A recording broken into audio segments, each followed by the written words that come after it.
Hello, ladies and gentlemen. Welcome to Ruckus and the Menace podcast. My name is Ruckus, and with me I have. Menace the Menace. And today we're going to talk about what we've been. We're going to start things off with what we've been doing. And I'm going to send you to what have you been up to, Menace? Oh man, this has been quite an eventful stretch. Other than the obvious work fair and and me also preparing for the Easter weekend. The big thing is that the weekend with my girlfriend during the little break that we had went over very well. Had some time with some family, which was a needed thing. But then following that ended up being a bunch of stuff involving my car being in the shop. So I had to so I kind of had to get that done, and then also seeing some live baseball at younger levels, some little league ball, some high school ball, and then I was just playing board games with some friends before the pod. What kind of board games, if I can ask? Oh man, played this one. It was like a ship racing game called Jamaica, I never heard of and it. yeah, I mean, it's not like your standard Monopoly or anything else like those simple type of games. It's like there's some board games that are a little bit more elaborate, and it dealt like thinking like just your standard like Monopoly, Clue, and all that. That's only just a small tip of the iceberg. That is the board gaming universe. We should definitely play that sometime. That sounds interesting. Yeah, You piqued my interest. yeah, yeah. Whenever that time rolls around, hopefully I'll be able to pick that one up, and we can figure that out. Yeah. Um, so as far as my week off, since we took a week off for the podcast, I last weekend I went to Kauffman Stadium in Kansas City to watch my hometown team, the Royals. And for the first time, I went to the Rival Sports Bar, which probably one of the better experiences I've had at Kauffman. I mean, there the weird thing was like you couldn't really hear the PO announcer. So whenever someone came to bat, you didn't hear that, but you did. If you were at least paying attention, you would know what was going on a little bit. Yeah. But it was interesting. I liked it. It was pretty good. Had some good times. Played a lot of MLB The Show 22, and while playing that, just to like keep myself company, because it's a repetitive process every once in a while with MLB The Show. You know, you're just playing game after game. It's like tunnel vision. So I put some shows in the background. So mainly just The Simpsons. I tried watching a little bit of Man in the Arena with that Tom Brady show. Not too bad. Yeah. And then some sports news and things of that nature with Pat McAfee and just other curated things from like ESPN. There's another channel I watch called Chat Sports. They do Chiefs news and they talk about mock drafts and whatnot. But yeah, Yeah. that has pretty much been what I've been doing besides just work and family. Hey, but that's not to say that I haven't been grinding on the MLB. We'll mention that later.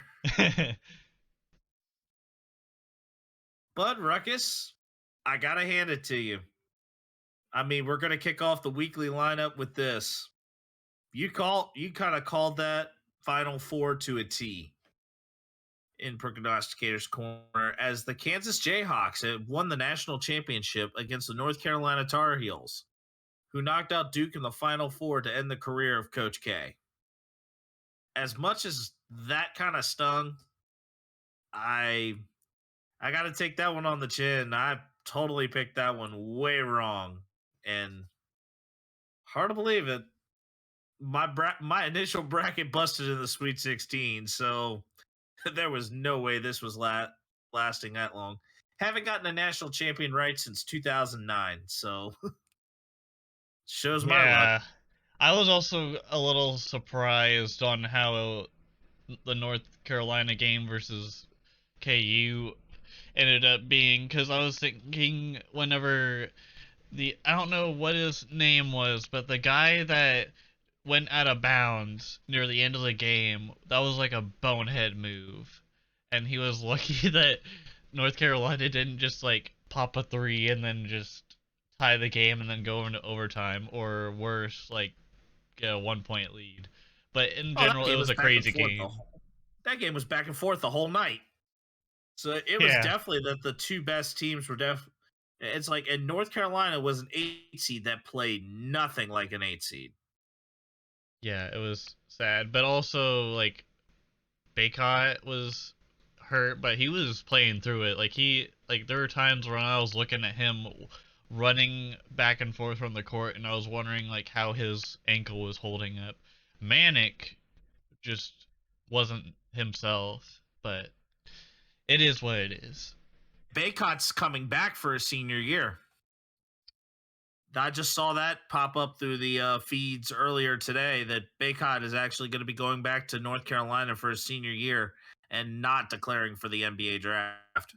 That's very smart of him too, because it gives him more leverage in the draft for next year too, and it also gives him time to heal his ankle. But continuing things on the hardwood and kind of those little vignettes of the NBA, Frank Vogel was fired as the Lakers head coach on Monday, missing the playoffs with a lineup that was pretty star-studded with LeBron, Anthony Davis, and Russell Westbrook. I mean, Carmelo on the lineup, but he hasn't been a major star since what, 2012? I was thinking like more like recently was like when he was with the Portland Trail Blazers, but he wasn't like, I guess you could say he wasn't like a key player, but he definitely did help the Trailblazers. But I could see your point, and he was playing on the Nuggets, correct, in 2012. Mm, I think he was still a Nick because I think he Oh was yeah, drafted. that's right. I for some reason I forgot he was a Nick. I should know this. That that's a shame. I'm doing the Shane thing right now, but Yep, yeah. yep. Drafted as a Nugget, went to the Knicks and was there from 2011 to 2017. Then was traded to the Oklahoma City Thunder, where he was united with Paul George. Then went to Houston briefly, then to Portland, and this past season was with the Lakers. Overall, he had a good career. Yeah, who knows if he's going to retire at this point now? I mean, late 30s, just like LeBron. So,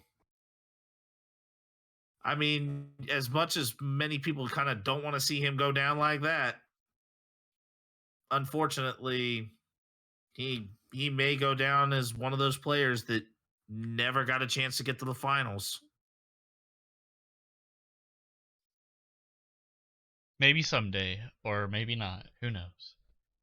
Eh, but I don't even know if he's going to be a Naismith candidate either because I mean, would score could score about 40 or 50 a night, but was more about him scoring and making his money rather than the prestige of a championship.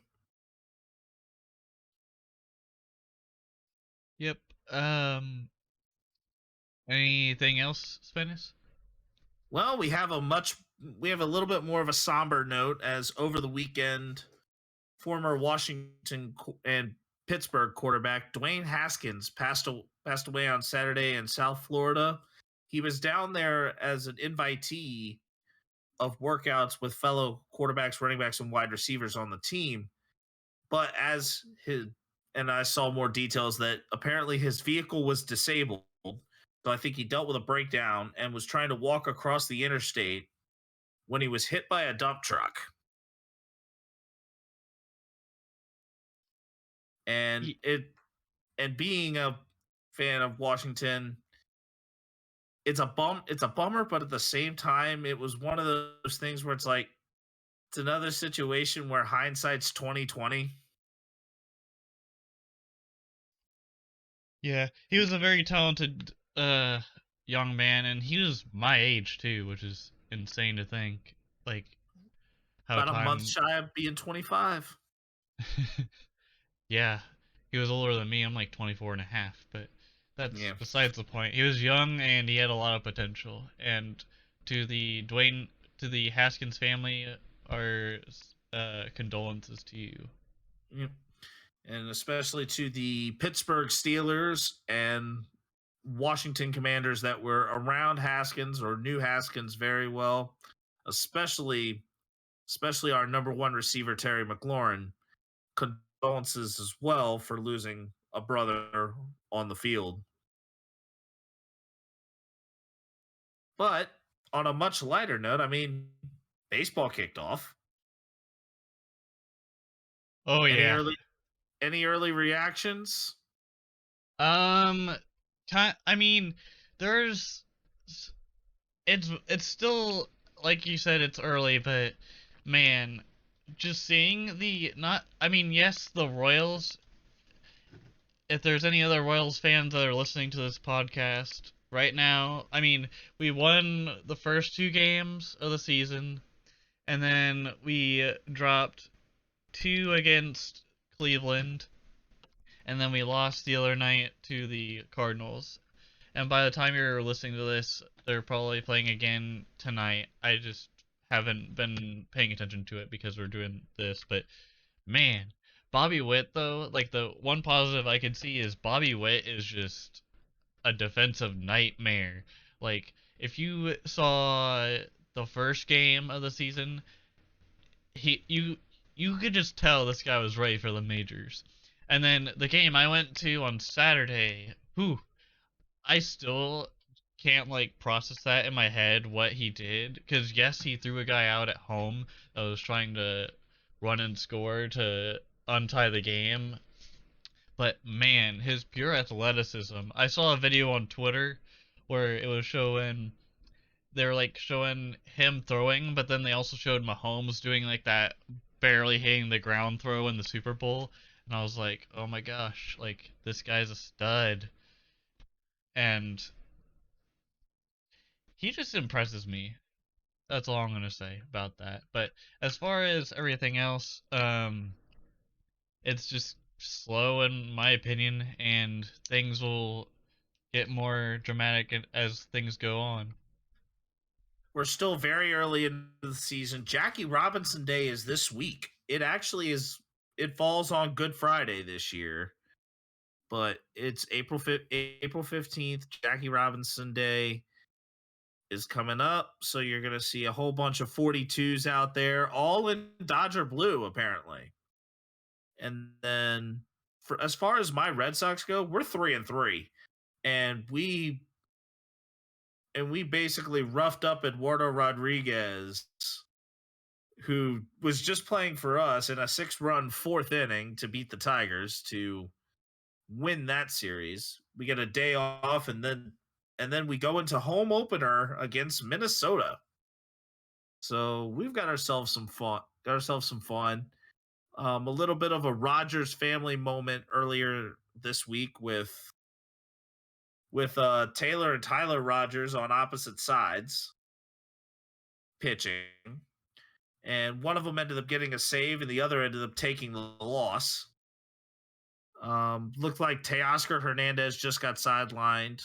Lance Lynn's ahead of schedule in recovery, so it's still early. There's plenty of time for injuries to recover, to pretty much be in, for players that are hurt to come back. So there's like, we got about 100, over 150 games of ball left. Actually, yeah, I think like about 150. Yeah, I think we're only at like 6 games for most. So we still have over 150. Yeah, But one of the big things that's kind of come about is that now we're seeing more City Connect uniforms have been unveiled. 7 of them were unveiled last year with the Red Sox, the Giants, the Dodgers, the Marlins, the White Sox, the Cubs. So there were a whole bunch of unveils in terms of that. Oh, the Dodgers and the Diamondbacks. The Diamondbacks was the other one. So there were 9 total. 9 total, as now the Nationals, who have already debuted their City Connects, and the Astros unveiled theirs, and they will be and they will be debuting them on April 20th, which is 1 week from today. So now we kind of go to the question here, Ruckus.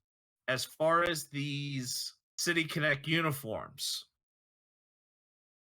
we're going to go through each one of them one by one. We're going to say, yeah, would we rock this thing, or is it going to be a drop, or are we going to have to drop it? And let's start with the Dodgers. Let's start with the Los Angeles Dodgers. You want me to start it off, Yep. or okay? Yep. It feels to me it feels weird because don't they have like one of those like Latino nights where it's like Los Dodgers or I think the Los? NBA. I think the NBA is one of those that has more of the Latin nights type of. Yeah, because I think a couple of times though, like in the past they've done it with just Los, and it was like every team did it. I mean, I'm not gonna knock it for the City Connect, but personally, I just thought it was a bit weird that they did that. But hey, it is what it is. Honestly, I would still rock it. I mean, this is a 40th anniversary of Fernando Mania, which the 1981 season by Fernando Valenzuela. In addition to the team's connection to the Latin community, they also took inspiration from murals. I love the color. I love the colors. I wish the hat would have been just still the regular like LA, like just your standard Yeah, like regular LA fare. it looks ridiculous to me because like to me it just looks like the whoever like designed it, like the graphic designer or whoever, got lazy and then just kind of like smushed it down. Like I don't know, it doesn't look good to me, but I do like the But jersey. The jersey's fine. but for me, yes, I would rock the jersey, but I'm dropping the hat. I'm dropping the hat on that one. Now, the next one that I'm going to throw to you here, the Giants. We're gonna go to the other side of this rivalry, the San Francisco Giants. um I'm just gonna say this: I like the color of the hat, but what the hell is going on with the G? Like I mean, I mean, the problem is that normally that when you're focusing on like the G men, it's the it's normally talking about the New York Football Giants. uh But everything here with this is like it's a huge nod to the Golden Gate Bridge. I like the Golden Gate Bridge. I just don't like the weird like we're going to make this orange and then like it kind of fades off on the G. I don't like it. I like the hat is okay. Honestly, I'm going to drop it. I like the hat. I'll knock the hat, but I'm dropping the uniform. I'm sorry. I think the whole thing is I love the fact that there's the fog element, but I think the whole thing is probably going to be a drop for me just simply because I wish that instead of the white for the white or even the orange on orange in the hat, there needs to I think there's still needing to be some black in there. Yeah, I was about to say because like you could definitely put just you could blacken the lettering for the Giants logo on the hat, and then you could put a little like smokiness to the jersey itself too. Like it Yeah, doesn't have to literally be like straight up charcoal black. Like you could have it be like kind of like a misty light kind of thing. That'd be yeah, pretty like dope. yeah. I think that there was an opportunity missed with the coloring, especially with trying to make sure that the fog in there got like its actual effect. Yeah, Tide called. They want their advertisement back. Oh my goodness. All right. All right. Now, do we want to stay going west and go from west to east? It's up to you, my dude. It is up to That you. All right, are we rocking or dropping the Arizona Diamondbacks? I so the give me 1 second. I'm gonna say this for I was trying me. to look for the hat. I don't see. Oh, there's a hat. I It's was the like, gold. It's gold black and there's no red in it. dude, it looks. I like the. I love the hat and I love the uniforms. Um, it adds a uniqueness to it. And what I'm gonna say this is, I'm going to rock it, man. Yeah, If I was playing this for the one's. Diamondbacks and they're like, here, put this on and have a 1 day contract with us, I'd be like, yes, sir, sign me up. Oh, I'm rocking this uniform. The gold looks excellent with it. The black, the red, it ties in well together. I Um, I wish there was like a little bit more of like a snakeskin pattern in there, but oh, even like on with the shoulders like or on the the shoulder, like on the shoulders or on the sleeve. I wish there was something a little bit more with that element, like, but is that kind of? Are you kind of like talking on the lines of the just normal Arizona Diamondbacks jerseys? yeah, With like a little bit, like a little bit of those elements, but kind of make them more red. Like have a little bit more of that red being like the snake skin. yeah, I could dig that. It don't get me wrong, this is solid and it's still rockable, but there were definitely they didn't leave a whole lot on the table. Also, when you said gold, to me on this picture it looks tan more than I gold. I mean, it's they basically say yeah, there's like a Sedona red, but it is what they call a gold uniform. Okay. Which that not just anybody is gonna rock that.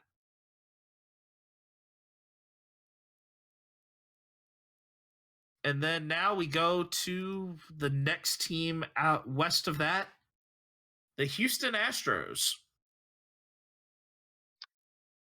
Um, I like the hat. The Space City uniform, I think it could have used a little bit more. It would have been fun. It would have been better if, like, if you're gonna do like a space theme, if you're gonna go all out like the Diamondbacks did, or somewhat all out, um, it'd be cool if they had like a spaceman suit. That'd be dope, and they would just say like NASA or something, because like, you know how like in the stands The sometimes. typography the typography is NASA inspired. Right, but I'm saying they could have done that instead of making it look like a Space Jam knockoff or something. Oh, but it looks like a star pattern is in the is on the sleeve, like a grid pattern inspired by star charts is on the sleeves. Um, but for me, the hat is a rocket. The jersey might be a slight drop it because I think they were trying for some of the Tequila Sunrise uniforms, but really not. I don't think there was enough Tequila Sunrise in in like the typography. Yeah. The number on the hip is also a little off-putting. Yeah, that's kind of weird. Also, to finish this off, I'm going to drop this in the trash can and wiggle it around a little bit and bang it, just like in 2017. Oh gosh. Still a All little butthurt about that, but anyways, let's move on. right. Now we go to the city of Chicago. And we're going to start with the Cubbies. Man, you threw me into a loop for a second because I was like, man, I was like, so. Anyways, the Wrigleyville jerseys, I would probably rock it. I would probably definitely rock just the uniform in general, like the hat and all. I don't have much to say about it other than that. It looks like the jerseys for the Chicago Municipal Device, Y assembling the north, south, and the main branches of the Chicago River. For me, I think the jersey for me is just, it feels too generic. I think I'm going to drop the Wrigleyville jersey. However, the hat with its contrast looks great. So I am going to drop the jersey but rock the hat. Just like with the Astros. Now we're going to go to the South Side and take on the White Sox. Man, I love these jerseys so much. I love the font for the lettering. It to me, the hat kind of reminds me of like Easy E with Yeah, his yeah. When you come to think of it, yeah, like I just love the design. It's amazing. I'm gonna rock it. If I was like sitting out in like the Windy City just walking around, I'll rock it. I'll rock it with the hat backwards, South Side. yeah. Oh man, this is definitely a rocket as well for me. Like this was probably one of the best ones. The gray Gothic font with the gray stone. It looks very similar to the turn back the clock of the American Giants. So they really also took a hip hop culture influence with that, and it was one of the better ones of the City Connects so far. The next one that we're going to throw out there here, the question here, you want to go north or you want to go south? North. All right, so we're going to go to Boston for the Boston Red Sox City Connects. Man, I think I like the hat more than the actual uniform itself, like the jersey. Um, I'm going to rock the hat, but as far as the jersey, no thanks. I'm good. I actually think this is a full-blown rock because though yellow and blue, it's a very much a breakaway from what the Red Sox colors are. But I love the inspiration of it, and I think definitely they will wear this probably every day on Boston Marathon Day whenever they play. Oh, As show. it as it as it's definitely a thing. And I'm even gonna say that really 2013, like the major incident that happened with the Boston Marathon, all of a sudden to turn around 6 months later and the Red Sox win a World Series kind of says a lot. Oh yeah, for The next show. Yep, the next one is the Miami Marlins. Um, I don't really have much to say about that one. I mean, I like the change of colors with it, with the red and then with the white lettering and then the outline of the uh, baby blue, I guess you could say, or powder Yeah, blue as I call it. yeah, yeah, the blue. Yeah, It brings a breath of fresh air because the normal Miami logo kind of like gives me like Vice City vibes.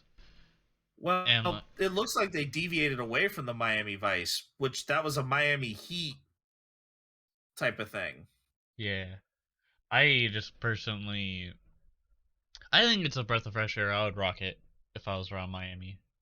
They pay inspiration to a team called the Sugar Kings, which is a AAA affiliate from the Reds that played in Cuba from the late 40s to the 1960s and for the 40s and 50s. So the uniform and the patch call back to the original Sugar Kings logo. It's not an exact copy of the Sugar Kings jerseys, which was white and featured the red pinstripes. However, this whole thing is a full rock for me. Like it is one of the dopest uniforms I have seen in a long time for a team from that part of the country. I mean, the Miami Heat, of course, with their Miami Vice, but these uniforms for baseball top notch. Oh yes, definitely. But and last but not least, the Washington Nationals, where they did the gray with the pink cherry blossom and the and the typeface that represents the DC's neoclassical architecture. And it's dark gray jersey, cream pants, and pink for Man, the cherry blossom. it looks really well done. I I don't know if they really needed a cherry blossom on the hat, but regardless, it looks really good. Like it looks classy. It gives off like to me, I don't know why, but it just looks like it would smell really good just by the fact that it has a flower on it. I don't know Oh, why, but that's just me. But you know, it'd be kind of hilarious, but also cool if on Mother's Day they wore that same uniform. I think I wouldn't be surprised if they did either. I mean, actually, I love the cherry blossom on the hat as well because they didn't make it so big that it was overpowering to the actual base of Right. the hat. To the base of the hat, it looks small enough that it actually works well with the theming. These I like. Pink is not my color, and I would rock it. Dude, it looks like the perfect kind of jersey for Mother's Day though. Not gonna Oh, lie. oh, no doubt. And now that we are through what we're rocking, what we would rock out of all of these City Connect jerseys, and some of the taking it back to history with some of the team's inspirations choices. Now we actually go to some actual sports history. Everything that I am mentioning here happened on this day, April 13th. Can I read it off? Go for it.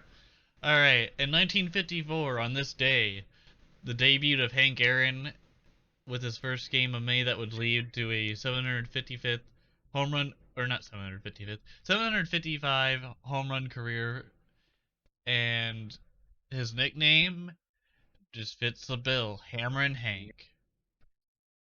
And then 97, Tiger Woods wins his first green jacket and major, winning by a record 12 strokes at the Masters.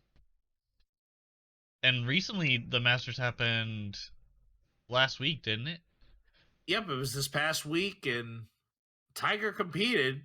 I think he might have even made it to the weekend. Yeah. All right. And then in 2019, Greg Popovich surpassed Lenny Wilkens to become the winningest coach in NBA history. Yeah, and funny enough, right now the Spurs are currently playing in the ninth 10th play in, where they are currently as of recording time are down by 11 and a half. They could probably make it, though. We'll see later on. Plenty of hey, 24 minutes of basketball is 24 minutes of basketball. But with that, it brings it right into the high heat, which is our NBA playoff preview. The 10 teams that were entering the the postseason or entering post 82 game season basketball. In the East were the Miami Heat, Boston Celtics, Milwaukee Bucks, Philadelphia 76ers, Toronto Raptors, Chicago Bulls, Brooklyn Nets, Cleveland Cavaliers, Atlanta Hawks, and the Charlotte Hornets. There's been action that has gone on since then where the Brooklyn Nets defeated the Cleveland Cavaliers on Tuesday. And just earlier today, the Atlanta Hawks defeated the Charlotte Hornets.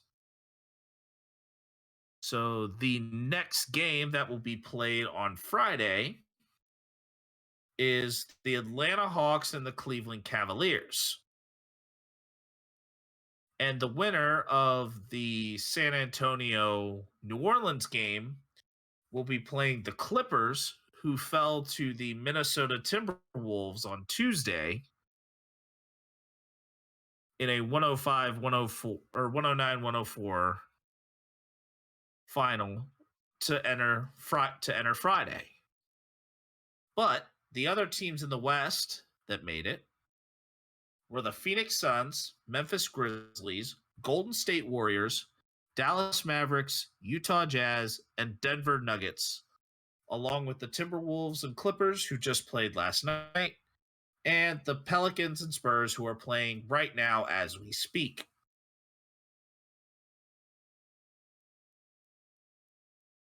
So, Yeah. So technically speaking, since you were talking about Minnesota and the Clippers, did Patrick Beverly get a little bit of revenge on his old team? must have. I mean, if he was enjoying a beer after the game, might as well have celebrated a little bit to get a little revenge. But he's got then another few. He's got another couple more days to recover from whatever alcohol he consumed, as he doesn't have to play until 3:30 p.m. on Saturday.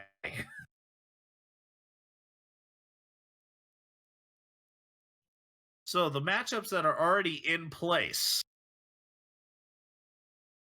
Saturday's action opens up with Utah and Dallas, Minnesota and Memphis, Toronto and Philadelphia, and Denver and Golden State.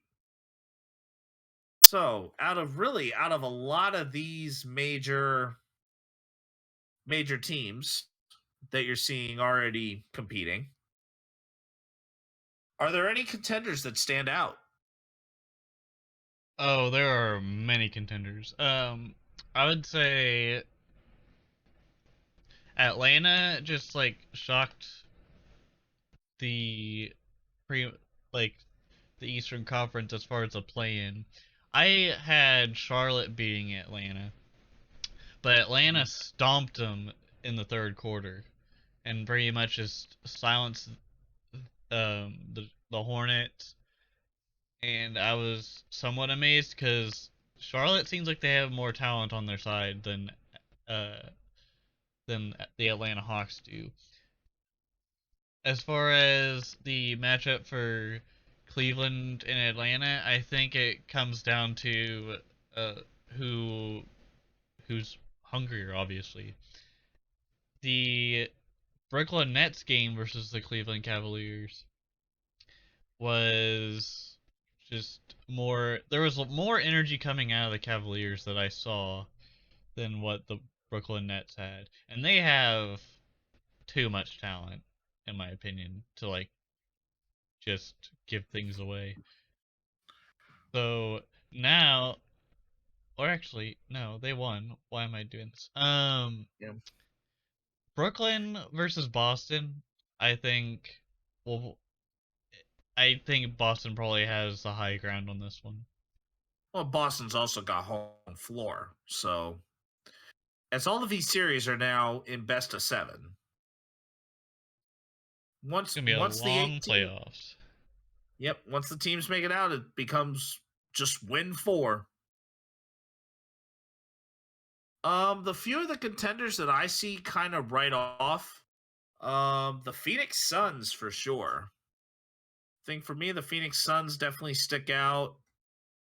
Um, the the Celtics and the Bucks are always right there.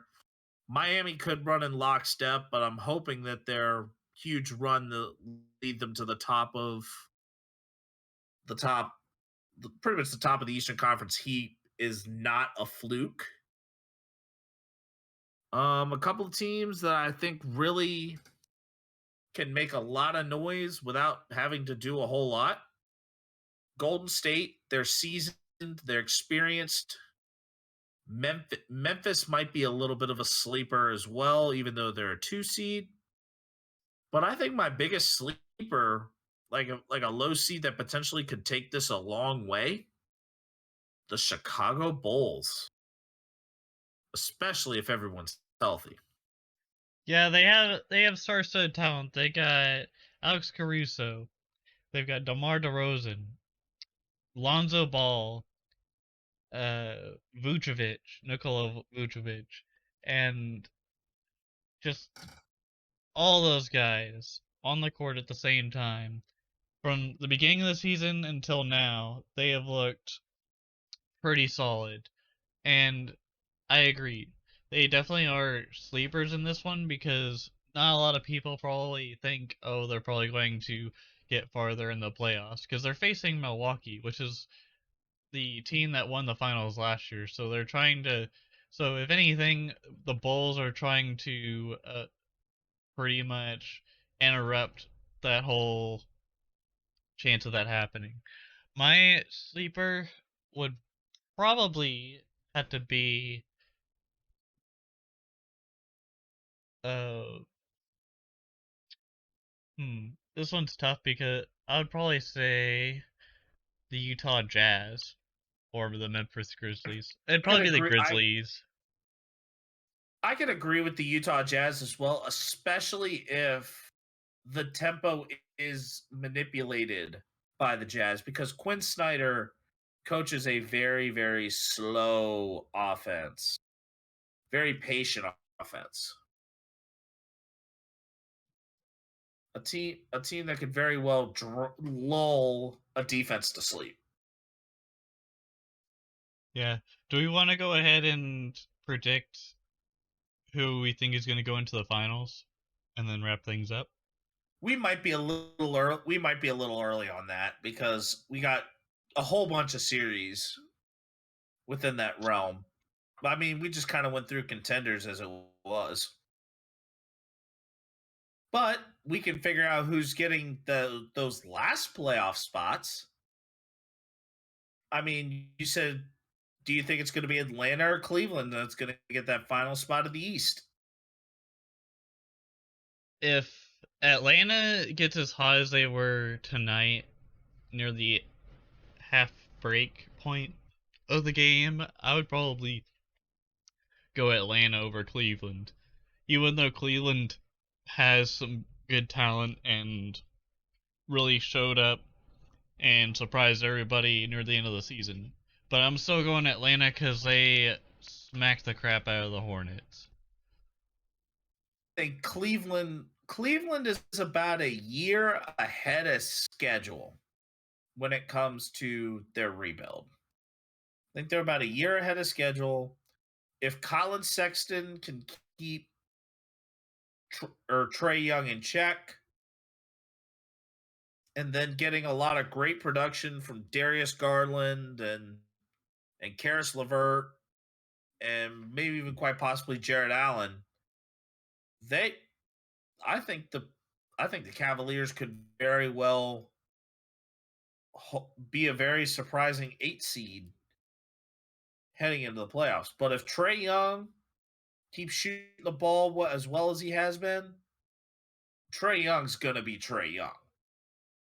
Oh yeah, he balled and he. I remember him still playing at Oklahoma, and he was a stud then, and he's a stud now. As far as the other side of this spectrum, do do you think the I'm going to the New Orleans Pelicans versus San Antonio Spurs now, just to drift to this, but do you think the New Orleans Pelicans are going to beat the Spurs tonight? The Pelicans, I think they might. Because okay, so is I the last time I really followed the Pelicans was whenever they had the big trade deadline and McCollum was on the team. I thought I heard something in the grapevine that he was potentially injured for the rest of the season. Is that true, or is he still healthy? Who's CJ McCollum or Zion Yeah, Williamson? McCollum. I knew Zion was out, but McCollum I heard got traded over there. Yeah, McCollum was traded, And but then who else do the Spurs have? The Spurs have Deontay Murray, Patrick Vogt, or Jacob Podol. Um,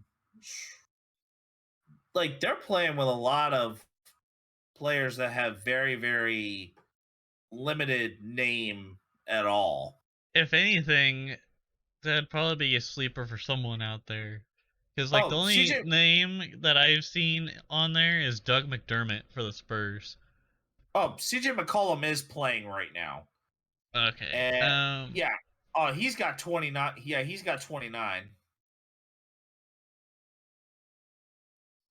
And then other than that, they got Brandon Ingram. It sucks that Zion is out, but they also have Tony Snell, Larry Nance Jr. Jonas Valanciunas. Yeah, they have a standout center, that's for sure. They have Jose Alvarado. Yeah, I have not heard of this guy, but yeah, I would say as far as talent goes, the Pelicans are probably going to come out because at time of recording, they are up by 17 in the third quarter. Yeah, this game is pretty well in hand. But now that we've wrapped up the NBA playoff preview, now we get into the simulation. And this is where we can recap a lot of what we've kind of been doing over the last week or so over our time off. And that is our grind in MLB The Show. And we spent a lot of time. Oh, I spent a whole lot of time just trying to get through Conquest, just building up my team in Diamond Dynasty, and just doing a lot of the moments for Face of the Franchise, because there was a lot of them. And there was definitely a lot for the Connect that came out and for week 2 as well. Yeah, and I'm already like about a game or two away from the Rendon and having the Nationals City Connect jerseys. I think I'm like 30 points away on that. I've already got all the City Connects. I'm finishing up my Nation of Baseball conquest. Looks like some spotlight moments are in.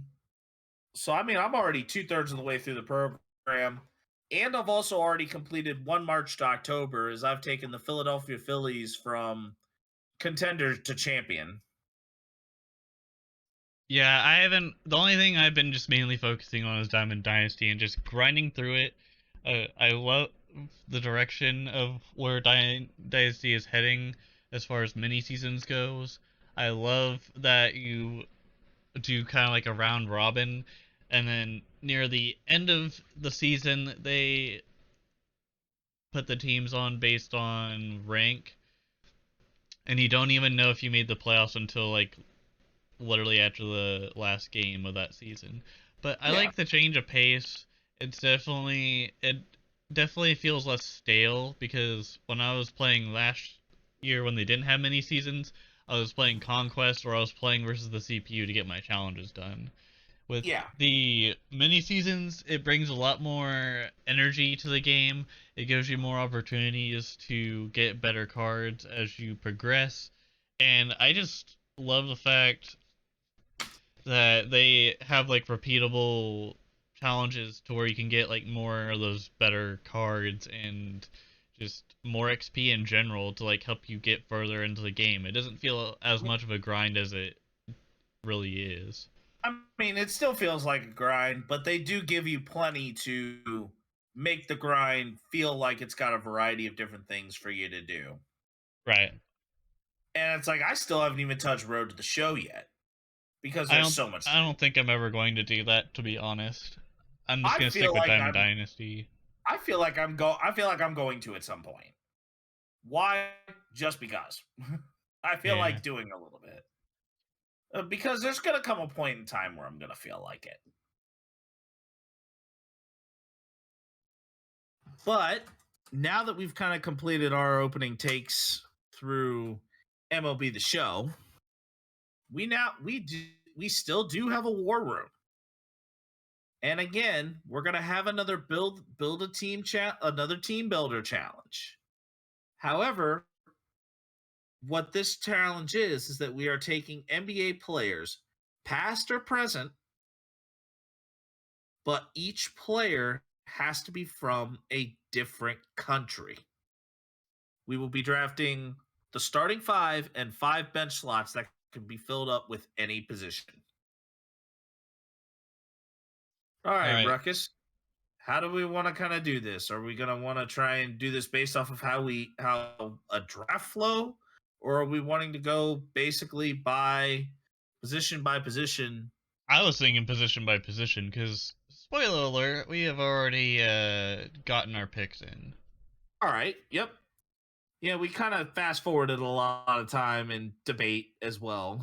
Because I was also just because when I was thinking of the countries, I wasn't thinking of as far as where the players actually were, but it really did bring up new horizons for how small the world is as far as like everything around. But just feeling like, dang, like that player was actually from here. Like, wow. Anyways, Yep. Want me to start it off? Yep. Go for it. So at point guard, I could have totally just like pulled a 180 and did Steph Curry, but nope. I went with the Australian man, which you probably wouldn't have thought that this guy was from Australia, but Kyrie Irving. It was a solid pick. For my point guard, I took a Canadian.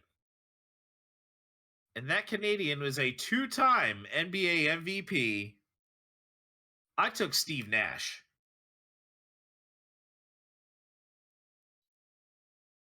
Yep. I mean, And as far, sorry, go ahead. a running gun point guard that could shoot a 3, master of ball movement.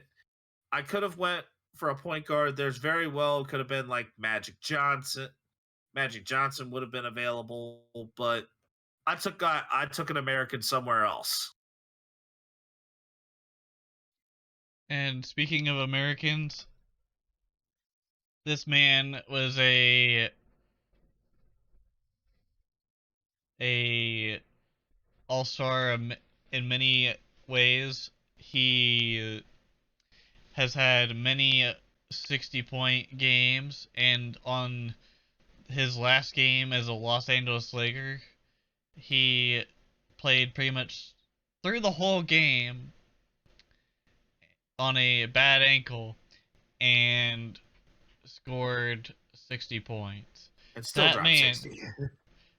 that man with the mama mentality, gone too soon, Kobe Bryant. That is an excellent pick. I mean, Kobe would have been one that was very, very high on a lot of boards. And I'll even say this. Kobe is the closest to who I picked up without actually being who I picked up. At shooting guard for me, I also took an American. I took one who many people will say is the GOAT.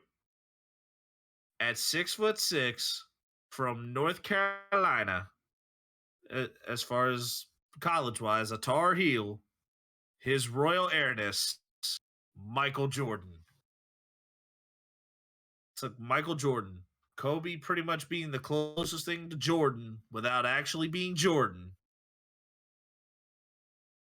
I mean, Kobe didn't have the flu game, really. But I mean, Kobe practically, I think he was still wanting to even play after tearing his Achilles. I mean, Kobe did have 81 though. That's true. That is definitely true. They both had very memorable moments in their careers, for sure. Um, for my shooting forward or small forward, I this one probably would have been a more controversial pick, but as far as my team was going, I was trying to go for more tall and athletic and still like limber, if that a good word to describe it. And for small forward, I went Giannis Antetokounmpo, mainly because he can get into the paint no matter what, and he has a decent shot. But he was a league MVP and most recently of NBA Finals champion with the Milwaukee Bucks. I picked up another for my small forward. I picked up another playmaker. I mean, if I'm going to be operating the ball in like a half court offense against some of these tall trees that I know I'm going to be seeing here later, I'm going to have to move the ball well and stretch the floor. And though not quite as athletic, knows how to stretch the floor well. I took Luka Doncic from Slovenia at my small forward position.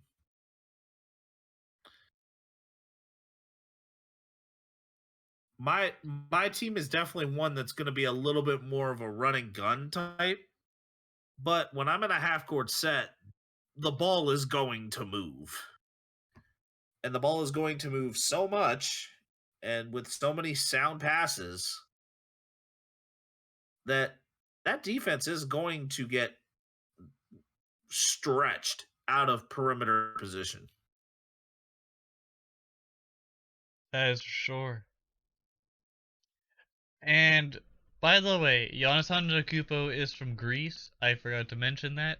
Um, Now I jump into power forward, and this man is a former Kansas Jayhawk. He currently plays for the Philadelphia 76ers. I trust the process, well, sort of, but from Cameroon, Joel Embiid.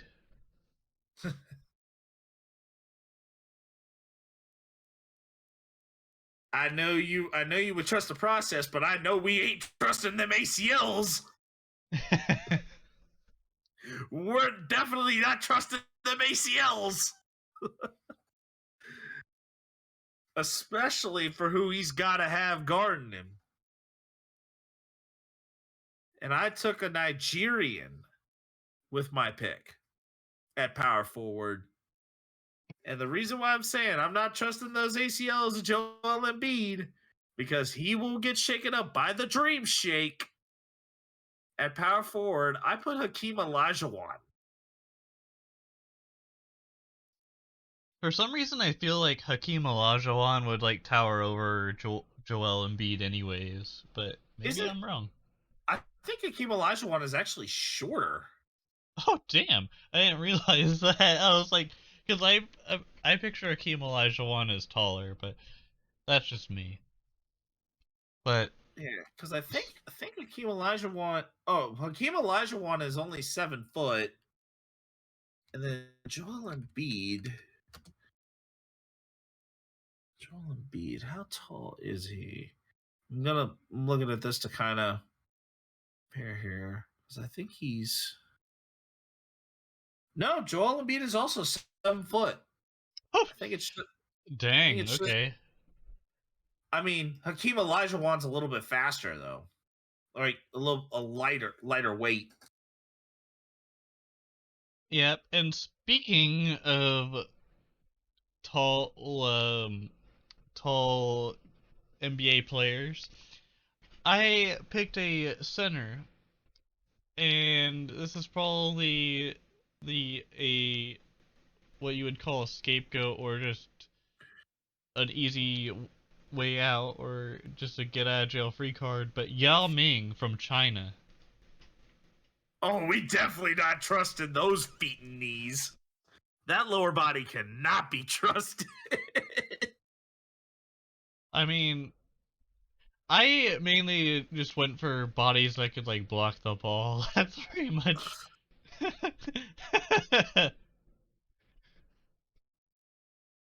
Yeah, and I was looking for floor stretching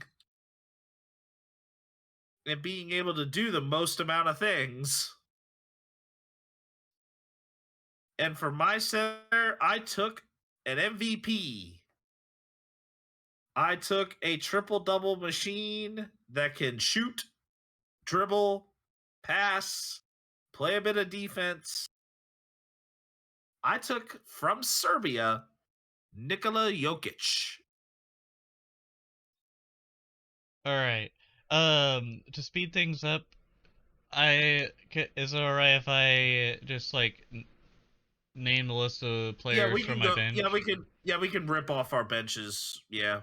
All right. So for my bench, I have at point guard Goran Dragic from Slovenia, Buddy Hield from the Bahamas as shooting guard, Jamal Murray from Canada as my small forward, a former KU Jayhawk from Nigeria named Udoka Azubuike, and for my center, I had Steven Adams from New Zealand.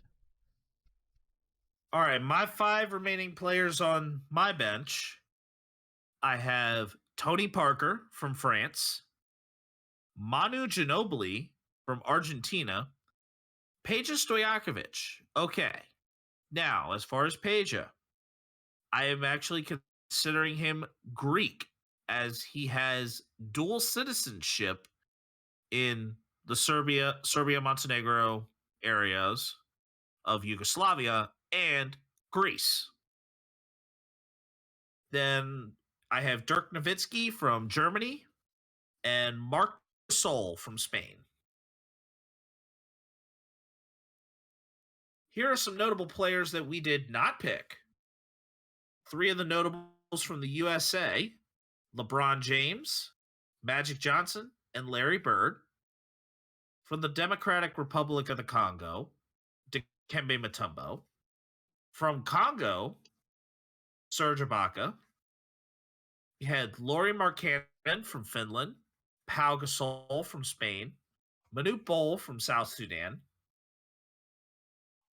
Arvydas Sabonis from Lithuania, Drazen Petrovic from Croatia, and Patrick Ewing from Jamaica. And I'm sure there were definitely plenty more.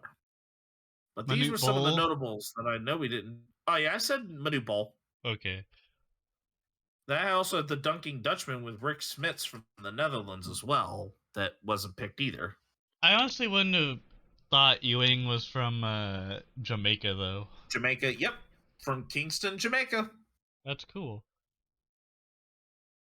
All right, now we're going to go for our next segment called the Weekly Stud and Dud.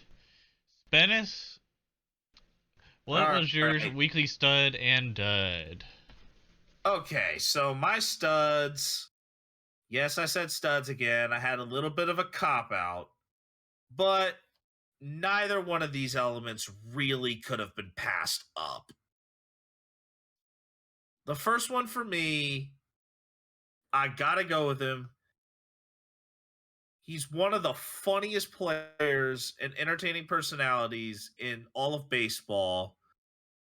For running the bases with the kids on a kids run the bases day, to kind of make to kind of really give these kids an amazing experience. Along with that, also the hilarious pitching. Brett Phillips. Granted, he gave up a grand slam in that performance, but Brett Phillips is downright like he is a player who gets it. And could very well probably be more of a Savannah Banana in the future had he not chosen the major leagues as a solid profession. There's still time though. There's still time. Yeah, most of those players actually with that Premier League of that Premier team from the Bananas are actually like fresh out of college. So Brett Phillips may be a little old. However, my second stud, And this is more of a legitimate, like, real solid stud. I'm actually going to take this all the way to Japan. Did you hear about this one, Ruckus? No, I did not. The pitcher's name is Roki Sasaki. Dude, that sounds like a name for a hot sauce. He's a 20-year-old pitcher in the Japanese Pacific League who threw 19 strikeouts in a perfect game. 13 of those strikeouts were in a row. Damn. Yeah, a perfect game with 19 strikeouts, including a period of like 4 1/3 innings where it was nothing but strikeouts. How often do you Yeah. see that ever? I feel like it's rare.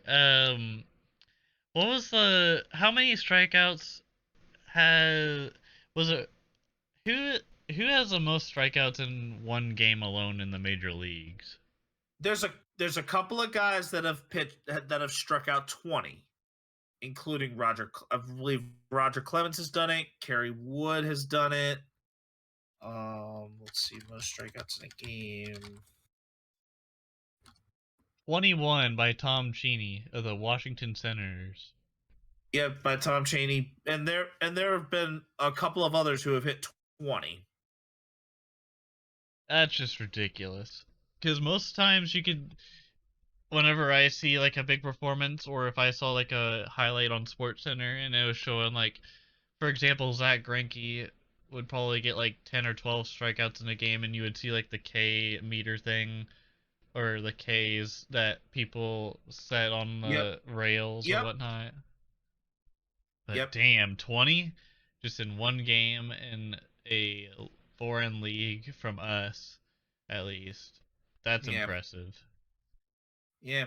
And who knows? We may see that name come across our screens here in about a few years, and it'll come back to that moment. Most definitely. But my dud, on top of that, though I'll give a special honorable mention here a little later. My actual dud here is Alec Bohm. 3 errors on Monday night, and his emotions run high where lip reading caught him, and he had to go and go and have a post game apology for what he said in a rough stretch of 3 errors playing third base on Monday night.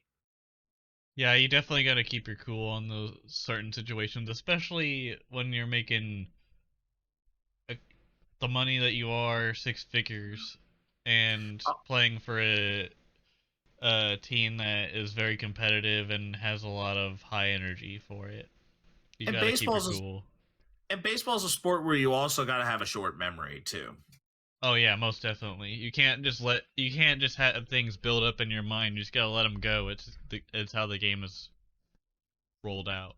Yeah, because you may commit an error on the first play, but if it's like, okay, if you got a short memory, you can turn that error into a double play and Most just pick up definitely. right where you left off. But my honorable mention, gotta give it to him, Travis Darno. His acting skills, Yeah, I love this as man when it comes I to mean, just a slow ball just it gives him a little bit of a love tap, and he flops like as if he's in the NBA. hey, at least he doesn't have had to like protest the call kind of like an NBA player would do whenever they fake a charge or do something that they obviously did and then pretend like they had nothing to do with it, you know? Being like, I didn't do that. You totally didn't just see me trip a dude. What? Or kind of like LeBron James. LeBron James. I love I love that meme. That's a wholesome meme right there. Ugh. But Ruckus, what you gonna go with for? I'm pretty sure we know exactly which way your stud is going. So my stud. So at the beginning, I kind of teased it a little bit and kind of gave it away. Not kind of meaning I gave it away, but my stud for this episode is the man, the myth, the legend, the second wit on the team for the Kansas City Royals, Bobby Witt Jr. He has a name of a NASCAR driver that isn't a NASCAR driver. He's a stud.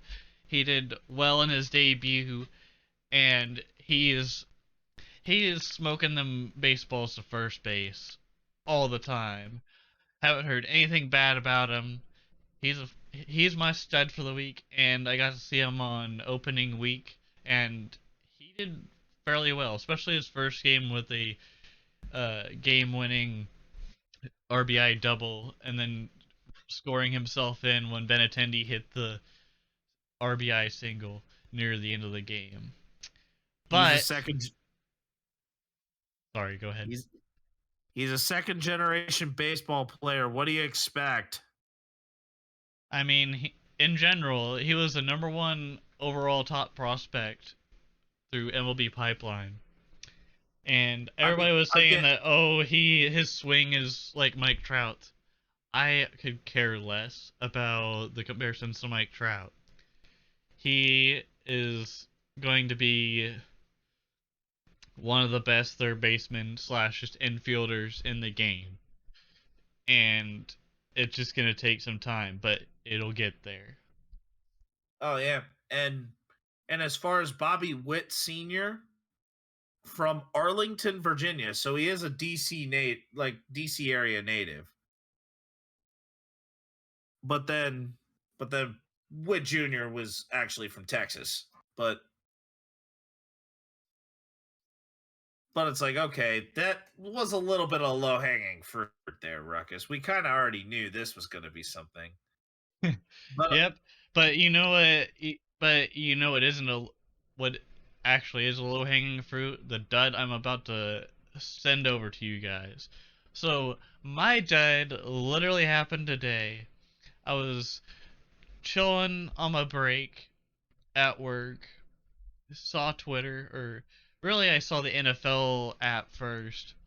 I saw a news article from Good Morning Football for a mock trade to get the third overall pick in the first round of the NFL draft, and it was laughable to say the least. So the mock trade was going to be a 29th, a 30, and I believe a 50 round pick, and McCole Hardman to the Texans for the third overall pick in the draft. I thought that was laughable because, one, when I was watching the video, it was cringy as hell when Pete Schrader was playing the role of Brett Veach, thinking that Brandon Cooks and McCole Hardman would be a good pair. Brandon Cooks recently got a 2-year extension with the Texans, but as far as I know, Brandon Cooks isn't one of the better wide receivers in the NFL. And McCole Hardman still has to prove some stuff to prove. I mean, it's not out of the plausible thing, but at the same time, other than Davis Mills, Houston honestly trading down may not hurt their prospects of looking at a quarterback. So maybe this deal does sound a little more feasible as it looks, as Kansas City is going to be probably in a highly competitive market for one of those top tier wide receivers, especially after trading Tyreek Hill. Yeah, and I've heard many rumors saying that we should go after Jamison Williams from Alabama, or some of the other notables, but I'm just gonna say this. I thought it was a ridiculous mock trade. I thought it was actually kind of funny, and what makes this stud even more special was when one of the sports reporters in this video mispronounced Charvarius name and said Chardarius, which added more fuel to the fire for internet trolls. But yeah, that was my dud. I thought it was hilarious. I hope Nicole Harmon doesn't get traded. He's actually pretty good as far as special teams and just doing the jet sweeps every once in a while. He'll probably be doing more of those since Tyreek Hill's gone, but we'll figure things out. We got our ways. So, yep. And now that we've kind of had this set there, this is all the time we have for Ruckus and the Menace today. Ruckus, hit them with your Twitter handle. All right, my Twitter is at RuckusSports97. That is RuckusSports 97. Yep.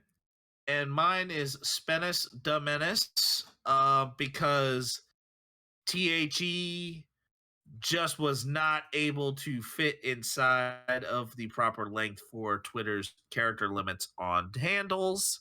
So it's Spenace, SPENACE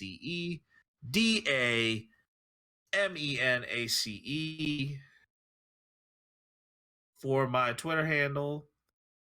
And I've been streaming a bit of MLB The Show on occasion, catching that at twitch.tv/SpenaceTheMenace7, where I do a good bit of March to October's, been doing some Diamond Dynasty or whatever else I can manage to get myself and hands on.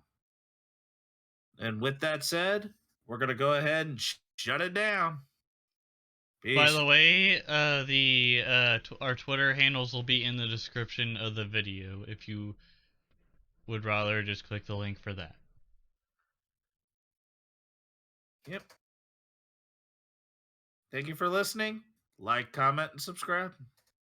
Thank you for listening, guys. This has been Ruckus and the Menace podcast. Have a good one.